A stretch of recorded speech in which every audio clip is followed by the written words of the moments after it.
Reporting from Ottawa, I'm Keenan Wellar. Reporting from Halifax, I'm Ryan Nevitt. And this is the LiveWorkPlay News for March 3rd, 2022. If you've been reading your LiveWorkPlay newsletter, you know that LiveWorkPlay is now working with charity accounts for finance and technical support. On the tech side, Zach Dryman has been helping us with the transition to the Microsoft platform. He was immediately blasted with 14 different emojis and 35 responses, of which the pile of who was most popular. When he later followed up with the good news that new emojis were being added to Teams, we got 14 positive emojis, but just 20 responses, proving once again that our brains have become too wired for bad news. But we're working hard to change that here at the LiveWorkPlay News. So let's get rolling. Right you are, Ryan. We want to congratulate Jeremy Robin for a new job at the Decathlon store at 1055 Saint Laurent Boulevard. If you have never heard of French retailer Decathlon, they have about 1,700 stores in more than 60 countries, making them one of the biggest sporting goods stores in the world. Jeremy will have a variety of duties, but he is focused on assembling bicycles for the spring rush. Congratulations to Jeremy and to Decathlon on a great hire. We have more employment news. First, in the federal public service, Maria Chamra now has indeterminate position and has celebrated in February for 5 years of service at Employment and Social Development Canada. Logan Sauvé also got news that he now has an indeterminate position at Health Canada. All this work in partnership with the Federal Public Service of Canada hasn't gone unnoticed. We are so pleased that the New Brunswick Association for Community Living and the New Brunswick Provincial Government reached out to us for support in developing their own inclusive hiring practices for people with intellectual disabilities and autistic persons, and this work is already underway. Congratulations also to Jillian Gillespie, celebrating 5 years of employment at Outaouais Moving. They sent us the special graphic in appreciation for all of her dedication and great work. In addition to NBACL joining the Canadian network supporting inclusive public service employment, we also welcome Sask Abilities, the Saskatchewan Abilities Council. There was big news from our network member Gateway Association in Alberta. They have a new hire. One of their candidates from Natural Resources Canada, the growing network membership, as well as new candidates and hires, were celebrated today at today's Federal Employment Strategy Group meeting with guest speaker Yasmin LaRoche, Deputy Minister for Public Service Accessibility.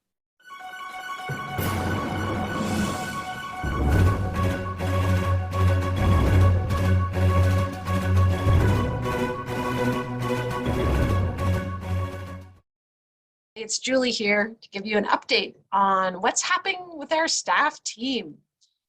So back in May 2021, you'll remember that Jen Susie, the manager of our employment partnerships, was leaving LiveWorkPlay. We were all very sad, but she was leaving LiveWorkPlay for a new adventure, starting a new job. So that meant Anna Nelson, who is our team lead for our employment team, was going to take over the work of Jen to secure new positions with the federal government for job seekers. And that meant we needed to hire a part-time person, which was Tara McCrae back in June, so she could help Anna take on the employment intake role, as well as collecting all the information we need to report back to ODSP. And then at the same time, LiveWorkPlay was exploring an interchange between LiveWorkPlay and ISED, which is a federal government department, and Kelly Fox was going to start doing that. So we needed to hire Joelle to take on inclusion specialist role while Kelly was away on the interchange. So that led to, in July, Roberta, who's part of our community living team, made a tough decision to return to PEI to be closer to her mother. So that meant we need to find a replacement for Roberta. And Maggie was working part-time, finishing up her undergrad degree at university. And so Maggie was brought on board to replace Roberta. So then we needed to replace Maggie. So we needed to hire a part-time person. And we were joined by Sydney, who was doing a student placement with LiveWorkPlay at the time and was just finishing one more year at university. So Sydney joined as a part-time person with the community support team. And then in December, Tara McCrae, who was doing the administration of employment and intakes of new job seekers, left to pursue a career in counseling. And we were able to rehire Roberta to do work from PEI to help the employment team with reporting as well as intake for new job seekers, since everything was still being done virtually. And then Laura Lobe, who is a discovery specialist on our employment team, has now moved into the role of inclusion specialist because Alistair has taken a job with the federal government, which left an opening for a discovery specialist, which we advertised a few weeks ago. I did some interviews and are happy to announce we have hired a new discovery specialist for LiveWorkPlay. So we would like to welcome Carolee to our employment team, who will be taking on the role of discovery specialist. So congratulations, Carolee, and we look forward to welcoming you to the team.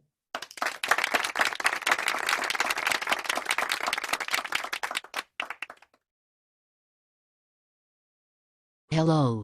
This is your TLN Artificial Intelligence reporter. As you know, computers are faster than humans, so I am here to save you from a bit of a mistake in the previous report. I just wanted you to know that Carolee actually goes by the name Sarah, with just about everyone except her dad.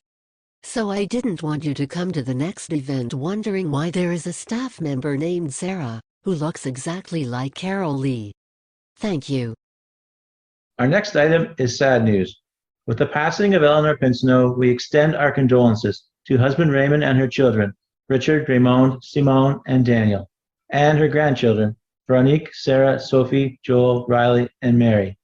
She is also survived by an extended family of nieces and nephews, as well as the many friends, including some in attendance tonight. For more about Eleanor, here is Daniel Pinsonneault. After a long and happy life of 85 years, and surrounded by the love of her family, Eleanor passed away peacefully in her beloved homestead, Chaffee's Lock, on Monday, February 21st, 2022.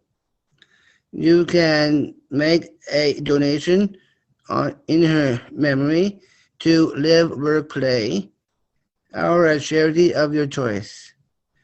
I would like to read you this Irish blessing to conclude my comments. May the road race to meet you. May the wind be at your back. May the sun shine warm up your face. The rains fall soft upon your fields. And until we meet again, may God hold you in the palm of his hand.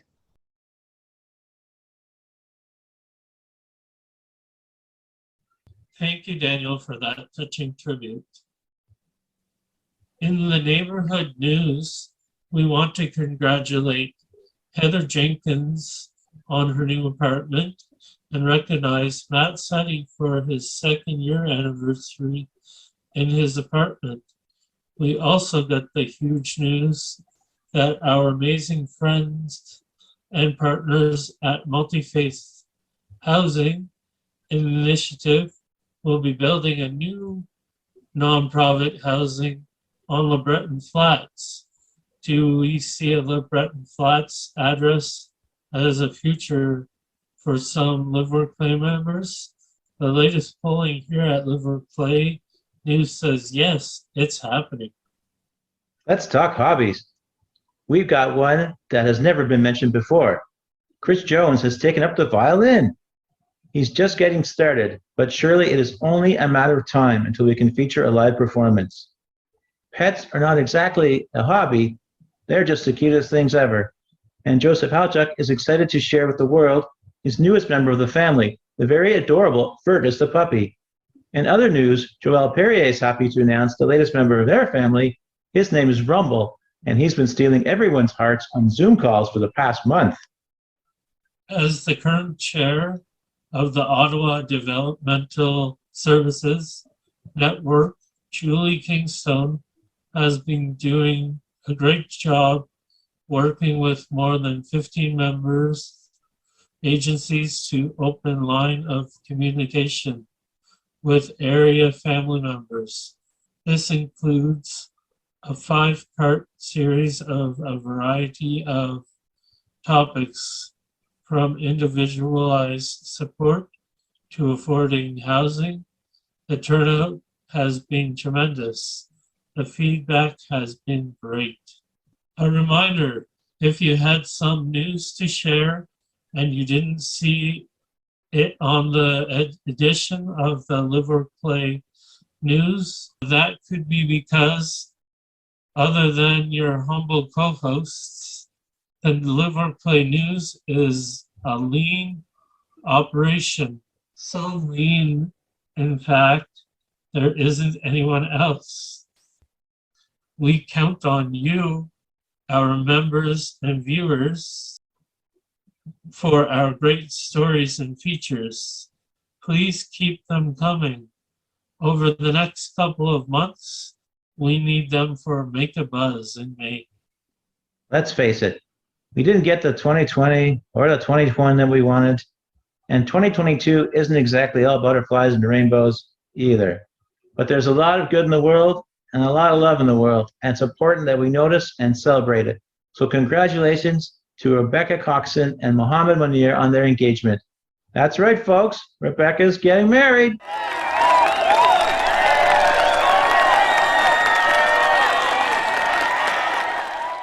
I'm Ryan Nevitt. And I'm Keenan Wellar. Thank you for watching the LiveWorkPlay News.